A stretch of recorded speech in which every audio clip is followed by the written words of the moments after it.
Hello everyone, a warm welcome back.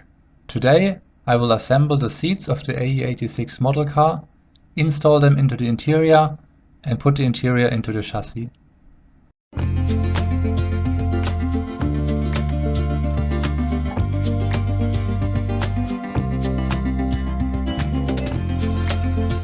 These spring-loaded pins are used to adjust the position of the headrest. With a bit of force, you can adjust the position of the headrest inside the frame of the seat. This is the headrest frame as a part of the seat. You can see that it has two grooves where the headrest can be placed into.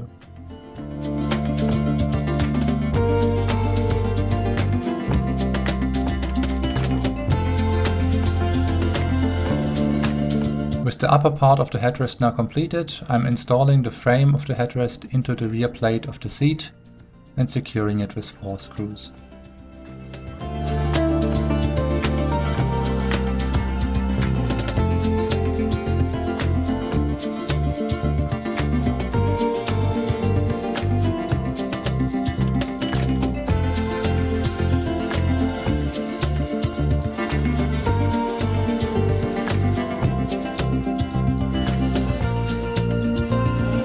Next up, let's assemble the back part of the seat. This part consists of 4 elements. You have the maroon fabric imitation, you have a mounting frame, 2 springs and a rear cover.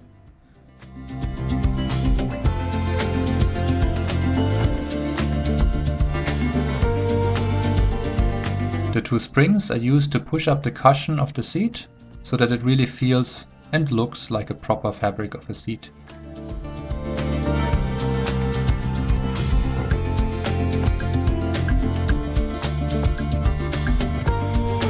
Everything is held in place by 4 screws on the back side.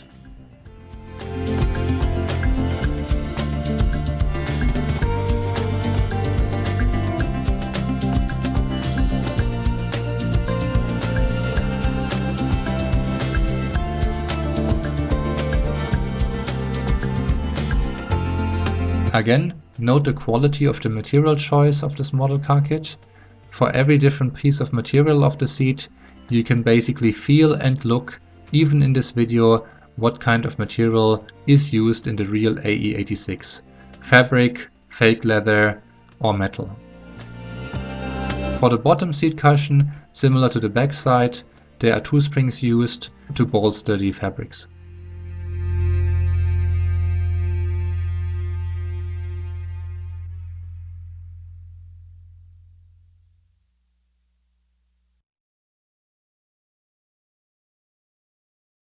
After securing the bottom springs in place, it's now time to put the bottom and the upper seat part together and insert a screw for the hinge. On the other side of the seat, the one which faces to the exterior, the seat is a bit more nicely designed by having this little plastic plate that imitates the seat adjustment wheel and lever. Overall, the seats of this AE86 have 3 adjustment possibilities.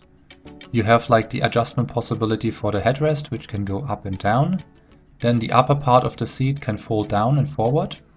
And overall, the entire seat can slide to the front and back using the seat rails.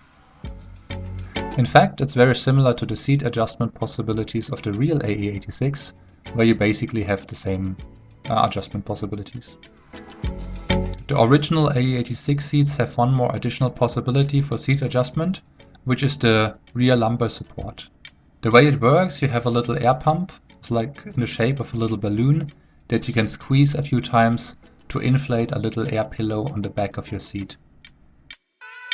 It's a pretty unique feature from cars of the 80s, but I think it's very hard to model that in a model car kit, so I think that's okay.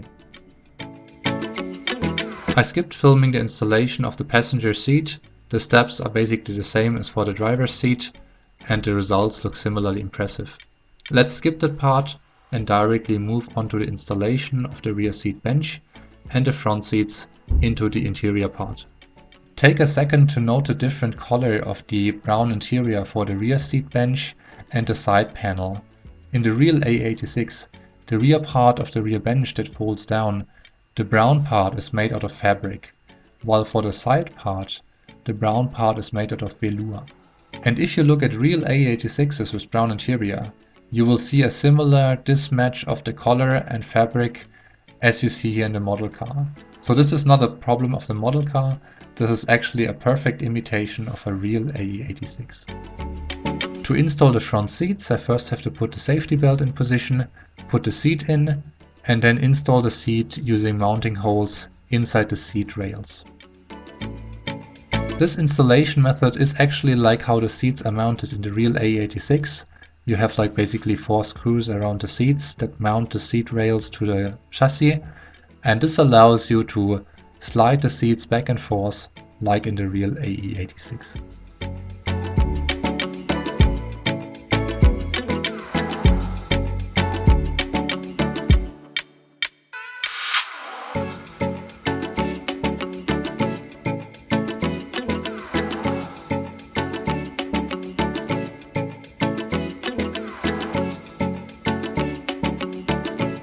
With the installation of the passenger seat, the interior is now complete and is ready for installation into the chassis. Before installing it, let's take a minute to appreciate the beauty of the material choices, design and functionality of these interior parts.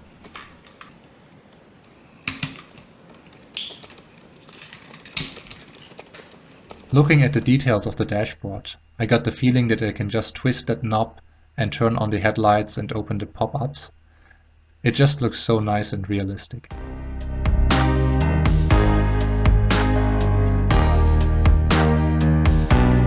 Now it's time to install the interior components into the chassis, so I'm first moving the cables out of the way and then slide the entire interior part into place. I'm connecting the cable for the dashboard illumination, which is later used to power the backlight of the instrument cluster. Everything snaps in place very perfectly, there are no gaps and no fitting issues. I tuck the cables away under the dashboard, and then the most annoying part is to connect the steering rack. It actually took me like over an hour to get that connected properly and align the wheels. Finally, the interior parts are secured in place by putting some screws on the bottom side of the car. One of these interior mounting screws is hard to reach and requires removal of a link of the rear axle to access the hole of the screw. After installing the screw for the interior, I'm putting the link back, adding some lube to protect it from wear.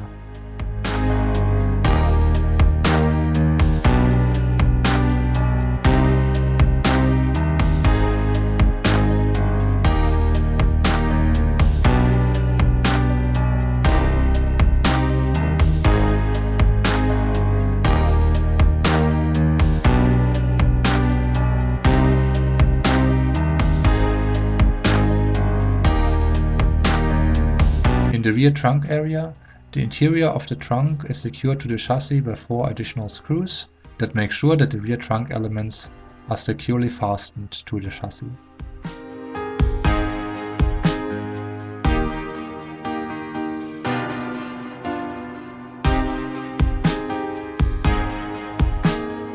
The interior is now fully assembled. As you can see, we have already found a suitable driver for the AE86. It's Krümel, our hamster. In the next video, we're gonna work more on the body. I have actually already received the complete body cell, and we're gonna start installing that in the next video. As usual, thanks for watching and see you again soon.